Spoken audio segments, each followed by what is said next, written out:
Coba deh kita bayangin apa sih yang terjadi sama anak-anak muda setelah mereka lulus sekolah. Apalagi di sebuah komunitas yang hubungannya erat banget. Nah, hari ini kita bakal kupas tuntas sebuah jawaban yang super inspiratif. Ruang Syabab, sebuah gerakan yang lahir dari, oleh, dan untuk para pemuda itu sendiri. Langsung aja kita lihat moto mereka, berkumpul, berdaya, berkarya, bertumbuh, berkembang, dan berbagi. Wow, ini bukan cuma deretan kata-kata indah ya, ini tuh benar-benar DNA-nya Ruang Syabab. Sebuah janji untuk menciptakan sebuah ruang di mana setiap potensi anak muda bisa benar-benar mekar. Biar kita benar-benar ngerti apa itu Ruang Syabab, kita akan bedah bareng-bareng. Kita bakal mulai dari keresahan yang melahirkannya, kita intip visi besar mereka, sampai gimana caranya mereka mengubah semua ide ini jadi program yang nyata. Yuk kita mulai. Oke, bagian pertama, kita kenalan dulu apa sih sebenarnya Ruang Syabab ini. Mari kita lihat lebih dekat. Jadi, gampangnya gini, Rung. Ruang Syabab itu ibarat sebuah jembatan. Jembatan buat para pemuda Salafiyin, sebuah komunitas Islam yang lagi ada di masa transisi setelah selesai pendidikan formal. Nah, mereka ini menyediakan bimbingan skill, baik secara online maupun tatap muka, biar nggak ada satupun yang merasa tertinggal. Setiap solusi hebat itu kan biasanya lahir dari sebuah masalah, ya kan? Nah, sekarang pertanyaannya, masalah apa sih yang mau diselesaikan sama Ruang Syabab ini?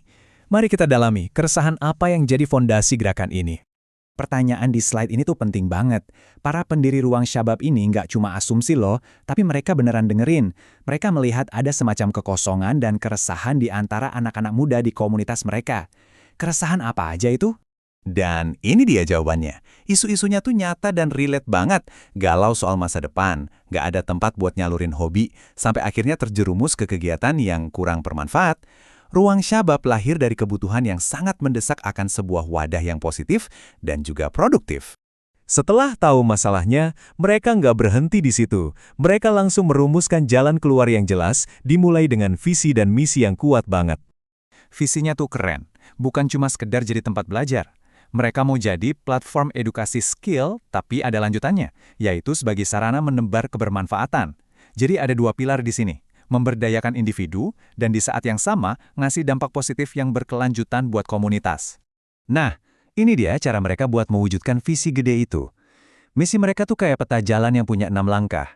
Mulai dari mencetak generasi multitalenta di langkah 1, bangun jaringan usaha di langkah 4, sampai mendorong kontribusi sosial di langkah 6. Setiap langkah ini dirancang untuk saling mendukung.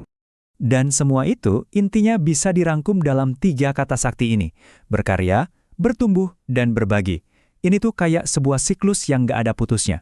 Kamu berkarya, dari situ kamu bertumbuh sebagai individu, dan akhirnya kamu berbagi lagi ilmunya ke komunitas. Simple, tapi dalam banget maknanya.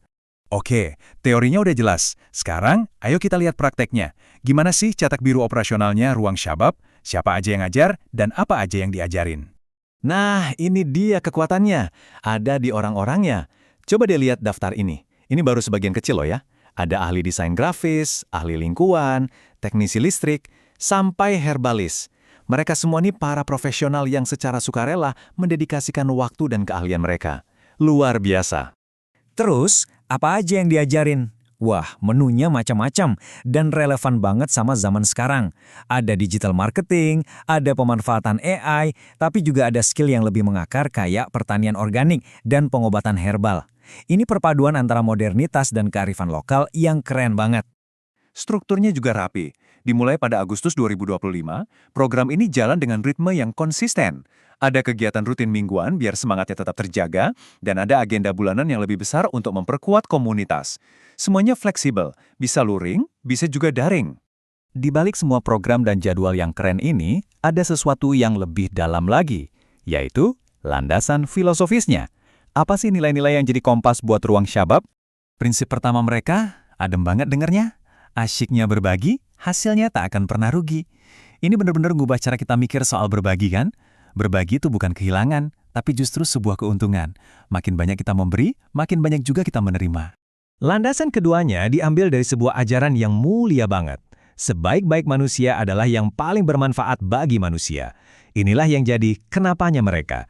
Tujuannya bukan buat keuntungan pribadi, tapi untuk menjadi sumber manfaat bagi sebanyak-banyaknya orang.